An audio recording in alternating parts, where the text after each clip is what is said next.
Hello, എൻ്റെ നാടും കടലും എന്ന യൂട്യൂബ് ചാനലിലേക്ക് എല്ലാവർക്കും സ്വാഗതം. ആക്ച്വലി ഇതെൻ്റെ ഫസ്റ്റ് വ്ലോഗാണ്.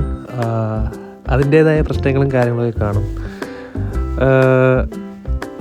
ഫുൾ ഇൻപെർഫെക്ഷൻസ് ആയിരിക്കും. ഫുള്ള് തെറ്റുകൾ കാണും, ക്രിഞ്ച് കാണും. But I don't care. Actually ഇത് സ്റ്റാർട്ടാകട്ടെ എന്ന് ഞാൻ വിചാരിക്കുന്നു. ഇത് എൻ്റെ സൈൻ ഓൺ വ്ലോഗാണ്. ഞാൻ ഷിപ്പിലേക്ക് ജോയിൻ ചെയ്യുന്നത് തൊട്ടുമുള്ള വ്ലോഗാണ്. This my third ship. ഞാൻ ഇവിടുന്ന് പാരീസിൽ നിന്ന് ഹ്യൂസ്റ്റൺ അങ്ങനെയാണ് പോകുന്നത്. സോ ഇപ്പം ഞങ്ങൾ കൊച്ചി എയർപോർട്ടിലേക്ക് പോകണം. ഫ്രണ്ടിൽ പപ്പ അമ്മയുണ്ട്. ആക്ച്വലി ഈ ഒരു മൊമെൻ്റ് എന്ന് പറഞ്ഞാൽ എപ്പോഴും ഒരു വിങ്ങലാണ്. എന്താണ്, വീട്ടുകാരെയും ഫ്രണ്ട്സിനെയും എല്ലാം വിട്ടു പോകുന്നതിൻ്റെ ഒരു സങ്കടപ്പെട്ടുള്ള വ്ലോഗാണ്. പിന്നെ ഞാൻ ദിസ് വോയിസ് ഓവർ ഉണ്ടല്ലോ, ഇത് ഞാൻ ലൈവായിട്ട് ചെയ്യാം. ഞാൻ പ്രിപ്പയർ ചെയ്ത് എഡിറ്റ് ചെയ്ത് ജസ്റ്റ് വീഡിയോസ് എല്ലാം കമ്പൈൻ ചെയ്തു. ആൻഡ് ഇത് ലൈവായിട്ട് ഓഡിയോയാണ്. അപ്പോൾ ഞാനിങ്ങനെ പോയി ഓൾമോസ്റ്റ് 4.5 മണിക്കൂർ ഡ്രൈവിന് ശേഷം കൊച്ചി എയർപോർട്ടിലെത്തി. ഉള്ളിൽ നല്ല വിഷമമുണ്ട്. കുറേ നാൾക്ക് ശേഷമായിരുന്നു ഐ തിങ്ക് ജോയിൻ ചെയ്തത്. ഞാൻ ഓൾമോസ്റ്റ് 6 months ബ്രേക്ക് എടുത്തിട്ടാണ് ഷിപ്പിൽ ജോയിൻ ചെയ്തത്. കുറേ ട്രിപ്പ് കാര്യങ്ങളൊക്കെ പോയി, കോഴ്സസ് ചെയ്തു. അങ്ങനെ ലൈഫ് മൊത്തം ഒരു 6-7 മാസം വീട്ടിലിരുന്ന് എൻജോയ് ചെയ്ത് സുഖിച്ചിട്ടാണ് അടുത്തത് പോകുന്നത്. അപ്പോൾ അതിൻ്റേതായ ബുദ്ധിമുട്ടും കാര്യങ്ങളൊക്കെ ഉണ്ട്. ഇത് ലൈവായിട്ടാണ് ചെയ്യുന്നത് കേട്ടോ. സോ ഞാനിപ്പോൾ ഇങ്ങനെ ഇങ്ങനെ പറ്റി എനിക്കൊന്ന് ഇവിടുന്ന് പാരീസ് പോകുന്നതാണ് തോന്നുന്നു. ഇവിടുന്ന് ഡയറക്റ്റ് പാരീസാണ്. ഓർ മേ ബി ഇവിടുന്ന് കണക്ഷൻ ഫ്ലൈറ്റാണ്, ഡൽഹി മുംബൈ കണക്ഷൻ ഫ്ലൈറ്റാണ്. ഞാൻ ഓർക്കുന്നില്ല. എനിവേ ഞാൻ പോയി കഴിഞ്ഞ് ഒരു ആഴ്ച കഴിഞ്ഞിട്ട് അമ്മയും പോകുന്നുണ്ട്. സോ അങ്ങനെ കൊച്ചി എയർപോർട്ടിലെത്തി. ആ സമയത്ത് വിഷമമൊന്നുമില്ല. ഉള്ളിയെല്ലാം ഒതുക്കി പിടിച്ചിരിക്കുകയാണ്. രണ്ടുപേരും ടാറ്റ ബൈ ബൈ പറഞ്ഞിട്ട് ബാഗ് ചെക്ക് ഇൻ ചെയ്തു. പിന്നെ ബോർഡിംഗ് പാസ് മേടിച്ചിട്ട് ഗേറ്റിൻ്റെ അടുത്തോട്ട് പോവാണ്. ചുമ്മാ തോന്നി ഇങ്ങനെ വ്ലോഗ് എടുത്തേക്കാം. പിന്നെ അതിനുശേഷം ഇത് ഫേസ് ഒന്നും കാണിക്കേണ്ട, ബിക്കോസ് കുറച്ച് ക്യാമറ ഷേ ആയതുകൊണ്ട്. So I thought just vlogs എടുത്തിട്ട് പിന്നെ ബാക്ക്ഗ്രൗണ്ട് വോയിസ് കൊടുക്കുക, പിന്നെ പയ്യെ ഫേസ് കാണിച്ച് തുടങ്ങാമെന്ന് പറഞ്ഞു. At least this is start. അങ്ങനെ ഫ്ലൈറ്റിൽ കയറി. ഇതെന്ത് തേങ്ങയാണ് വീഡിയോ എടുത്ത്. ഞാൻ ഫ്ലൈറ്റിൽ കയറി. ഇവിടുന്ന് ഐ തിങ്ക് മുംബൈയോ ഡൽഹി പോകുന്നുണ്ട് കേട്ടോ. അവിടുന്ന് പിന്നെ അടുത്ത ഫ്ലൈറ്റാണെന്ന് തോന്നുന്നു. അങ്ങനെ ഡിപ്പാർട്ടായി.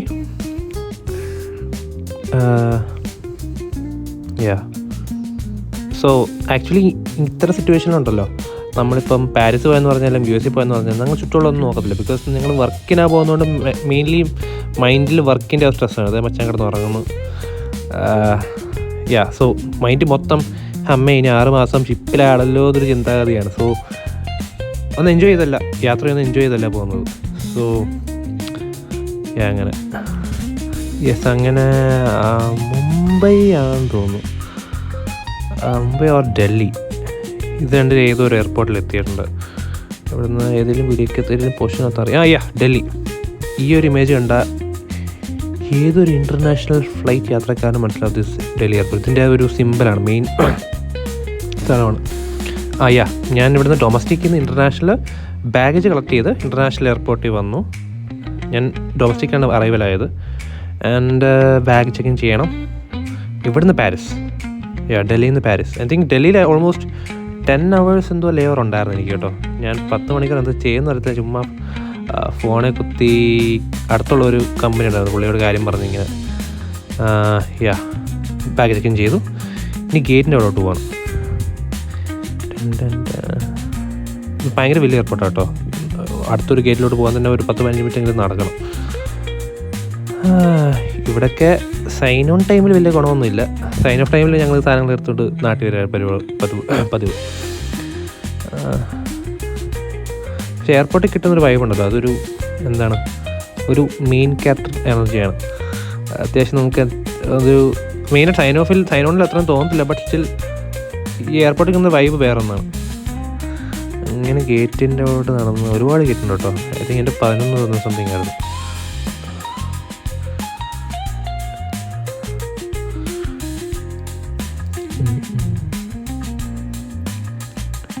ഇവിടെ എന്തിനാണ് ഞാൻ മറ്റേ ഗേറ്റിൻ്റെ അവിടെ ബാഗും കാര്യങ്ങളൊക്കെ ഒരു ചേട്ടനെ ഏൽപ്പിച്ചിട്ട് കഴിക്കാൻ വന്നിട്ട് എനിക്ക് കുറച്ച് ടൈം ഉണ്ടായിരുന്നു. ഞാൻ ഒന്നും കഴിച്ചില്ലായിരുന്നു. ഇവിടെ ഐ തിങ്ക് KFC എന്തോ കഴിക്കാനായിട്ട് വന്ന് എന്നിട്ട് അതിൻ്റെ വ്ളോഗാണ്. ഗേറ്റിൻ്റെ അവിടെ നിന്ന് കുറച്ച് ദൂരം ഉണ്ട് കേട്ടോ ഇവിടെ ഫുഡ്, അതിന് ഗേറ്റിൻ്റെ അവിടെ ഒന്നും ഫുഡ് സ്റ്റാളില്ല. അങ്ങനെ ഫ്ലൈറ്റിന് ടൈമായി.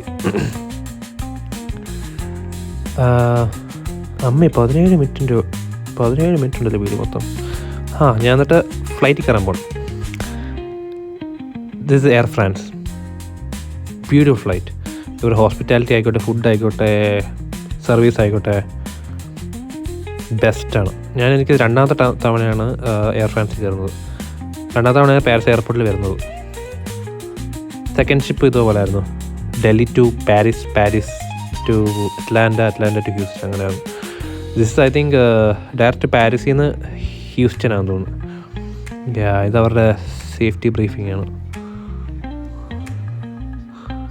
അത്യാവശ്യം നല്ല മ്യൂസിക് കേട്ടിട്ടാണ് കേട്ടോ അവർ ഫ്ലൈറ്റ് നമ്മൾ ആദ്യം സ്വീകരിക്കുന്നത്.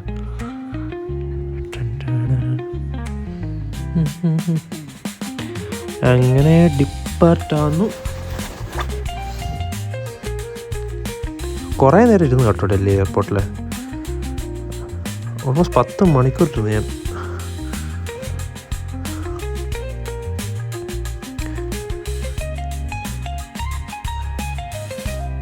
ഞാനിങ്ങനെ പോകുന്ന വഴിക്കുള്ള ആലോചിച്ചായിരുന്നു ഇതുപോലെ ചുമ്മാ കുറച്ച് വീഡിയോസൊക്കെ എടുത്ത് വെക്കാം, എപ്പോഴെങ്കിലും ആവശ്യം വരും.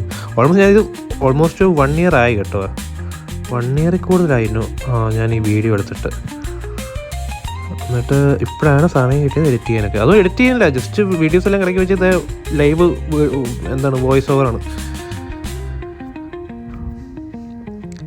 പിന്നെ ഓൾമോസ്റ്റ് എല്ലാ യൂട്യൂബ് ചാനലിലും സ്റ്റാർട്ടിങ് വീഡിയോസ് സത്യം പറഞ്ഞാൽ പെർഫെക്റ്റ് ആവണമെന്നില്ല, പെർഫെക്റ്റ് ആക്കാൻ പോകുന്നതാണ് ഏറ്റവും ബാഡ്.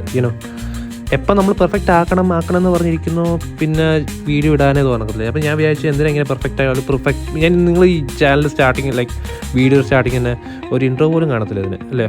ബിക്കോസ് ഞാനത് ഇൻട്രോ കറക്റ്റ് വേണം, നല്ലൊരു ഇൻട്രോ വേണം, അത് ഇതെന്നൊക്കെ പറഞ്ഞിരുന്നത് കൊണ്ടാണ് ഇത്ര ലാഗ് അടിച്ചത്. സോ ജസ്റ്റ് ഇംപെർഫെക്റ്റ് ആയിട്ട് കുറേ വീഡിയോസ് ഇങ്ങനെ ഇട്ടിട്ട് തുടങ്ങുക, പിന്നെ പയ്യെ പെർഫെക്ഷൻ്റെ കാര്യങ്ങൾ നോക്കുക. അങ്ങനെ ഡിപ്പാർട്ടായി. ഫുഡ് കഴിക്കാൻ കിട്ടി, നല്ല ഫുഡായിരുന്നു, ഐ തിങ്ക് സോ. പിന്നെ മൂവീസൊക്കെ ഞാൻ ഐ തിങ്ക് ആ ഒരു ഫ്ലൈറ്റിൽ ഓൾമോസ്റ്റ് 3-4 മൂവീസ് ഉണ്ട്. അത്യാവശ്യം നല്ല ടൈം ഉണ്ടായിരുന്നു. 10-11 മണിക്കൂറിൻ്റെ ഫ്ലൈറ്റ് എന്തോ ആയിരുന്നു. Delhi to Paris. അങ്ങനെ നമ്മൾ ലാൻഡ് ചെയ്യുന്നു. ഐ തിങ്ക് ലാൻഡ് ചെയ്യുന്നത് പാരീസ് ഭയങ്കര വലിയ എയർപോർട്ടാണ് കേട്ടോ. ഞാൻ ആ എയർപോർട്ട് ഈഫൽ ടവറിൽ നിന്ന് ഓൾമോസ്റ്റ് 22 കിലോമീറ്റർ എന്തോ ആയിരുന്നു, ഐ തിങ്ക്, ഐ റിമെമ്പർ. ഇവിടുന്ന് ട്രെയിൻ വഴി എങ്ങാണ്ട് അടുത്ത ഗേറ്റിൽ പോകുന്നത് കേട്ടോ. അപ്പോൾ അത്രയും വലിയ എയർപോർട്ടായിരുന്നു. അങ്ങനെ ലാൻഡ് ചെയ്തു.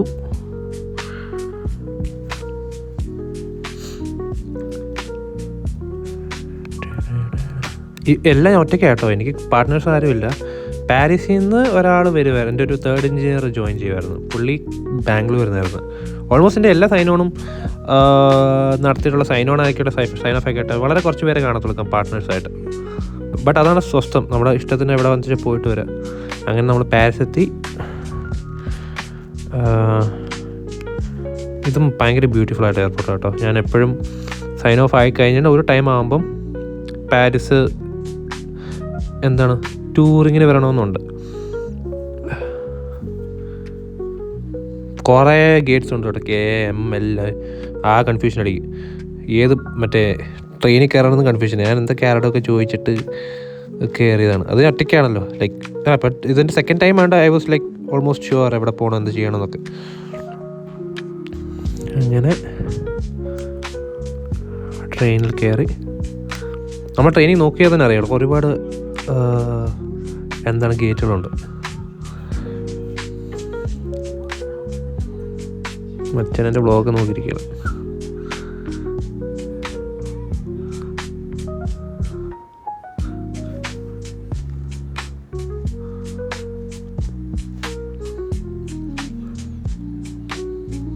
അവിടെ എയർപ്ലെയിൻസ് ഒക്കെ നമുക്ക് കാണാം.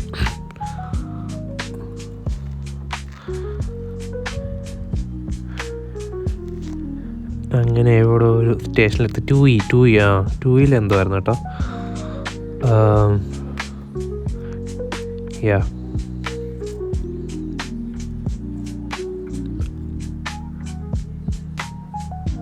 എൻ്റെ ലാസ്റ്റ് ട്രിപ്പാണ് കേട്ടോ. ആസ് എ ട്രെയിനി ഇതിൻ്റെ ലാസ്റ്റ് ട്രിപ്പായിരുന്നു. ഫസ്റ്റ് ഷിപ്പിൽ എടുക്കാമെന്ന് പറഞ്ഞ് വെയിറ്റ് ചെയ്ത് നല്ലൊരു ഫോണില്ലെന്ന് പറഞ്ഞു. പിന്നെ നല്ലൊരു ഫോൺ എടുത്തപ്പോൾ സെക്കൻഡ് ഷിപ്പിൽ ചെയ്യാമെന്ന് പറഞ്ഞ് പിന്നെയും മടിച്ചിരുന്ന് അവസാനം തേർഡ് ഷിപ്പിലാണ് ആക്ച്വലി ഞാനൊരു വ്ലോഗ് എടുക്കാനൊക്കെ ചുമ്മാ സ്റ്റാർട്ട് ചെയ്യുന്നത്. ഭയങ്കര ആഗ്രഹമൊക്കെയാണ്, പക്ഷേ വർക്ക് ചെയ്യാൻ മടിയാണ്. ഫൈനലി ഞാൻ എന്തോ എടുത്തു. ഞാൻ ഈ വോയിസ് ഓവർ ചെയ്ത് എഡിറ്റ് ചെയ്യുന്ന പോലെ ഭയങ്കര അത്ഭുതമാണ് കേട്ടോ. ഞാൻ ചെയ്യണമെന്ന് പറഞ്ഞൊരു ആഗ്രഹമുള്ളൂ.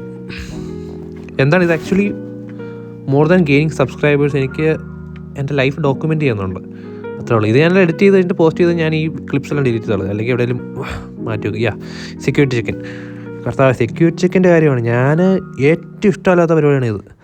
കാരണം മിക്കവാറും എല്ലാ തവണയും എയർപോർട്ടിൽ പോകുമ്പം ഞാൻ ഈ പാൻറ്റ് ബെൽറ്റ് മാറിക്കഴിഞ്ഞാൽ പാൻറ്റ് താഴെ പോകുന്ന സെറ്റപ്പ് പാൻറ്റുകളാണ് എപ്പോഴും ഇട്ടുകൊണ്ട് പോകുന്നത്. ഭയങ്കര കഷ്ടപ്പാടാണ്, കിഴപ്പ് നോക്കിയാണ്. ഇത് ഇവിടുന്ന് പാരീസിൽ നിന്ന് എന്താണ് അറ്റ്ലാന്റ ആണെന്ന് തോന്നുന്നു, അല്ല ഹ്യൂസ്റ്റൺ, പാരീസിൽ നിന്ന് ഹ്യൂസ്റ്റണിൽ പോകണം. ഇതും ഓൾമോസ്റ്റ് 10 to 11 hours ഉണ്ട് കേട്ടോ. ഞാൻ പറഞ്ഞു വന്നതുപോലെ സെക്യൂരിറ്റി ചെക്കിംഗ് ആണ് ഭയങ്കര മുഷിപ്പിക്കുന്നത്. എസ്പെഷ്യലി നമ്മൾ കുറേ ഇലക്ട്രോണിക് ഡിവൈസൊക്കെ ക്യാരി ചെയ്ത്, കാരണം എല്ലാം ഓരോ ബോക്സിൽ വെക്കണം, ചടങ്ങാണ് പരിപാടി. ഭയങ്കര ആട്ടമായിരുന്നു കേട്ടോ ഡിപ്പാർച്ചർ. എന്ത് ഫോഗോ, ഫുൾ ക്ലൗഡാണ് കേട്ടോ അത് മൊത്തം കേട്ടോ. ക്ലൗഡ് ഇങ്ങനെ കട്ട് ചെയ്ത് പോവാണ്. അതാണ് ഇത്ര കുലുകം.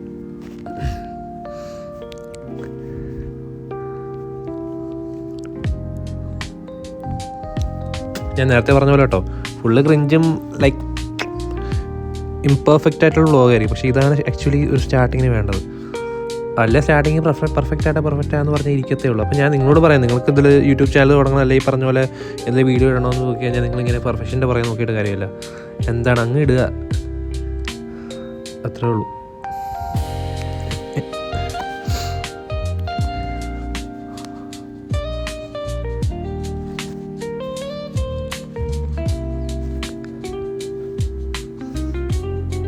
കുറച്ച് ലെങ്തി വ്ളോഗ് ആയെന്നൊരു സംശയം.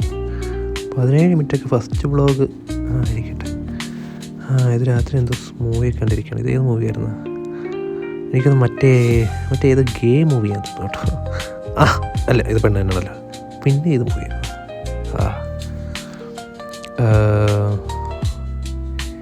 ഐ തിങ്ക് ലാൻഡ് ചെയ്യാൻ പോകുന്നു കേട്ടോ. പിന്നെയും കുളിക്കാൻ വന്നു കേട്ടോ.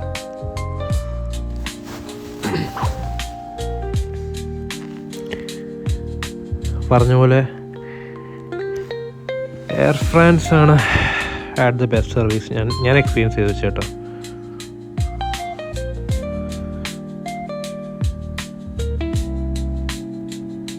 അങ്ങനെ നമ്മൾ ലാൻഡ് ചെയ്തു.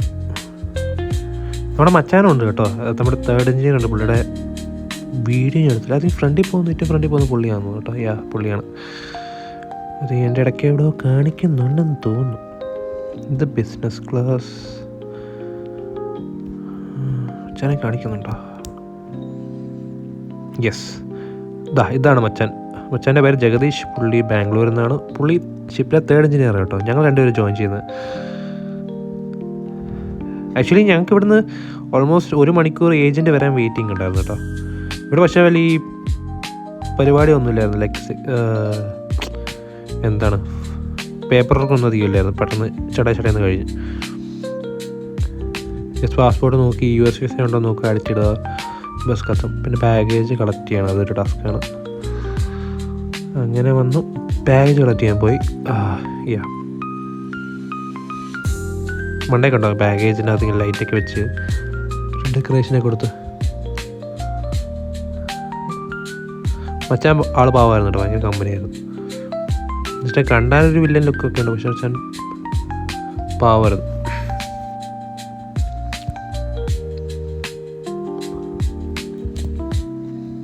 ഇങ്ങനെ എൻ്റെ ബാഗിനെ വെയിറ്റ് ചെയ്യുന്നു. അത്യാവശ്യം നല്ല വെയിറ്റിംഗ് ആയിരുന്നു കേട്ടോ. ബാഗേജ് എവിടെയെങ്കിലും പോയാന്ന് വിചാരിച്ചു. അങ്ങനെ കളക്ട് ചെയ്ത്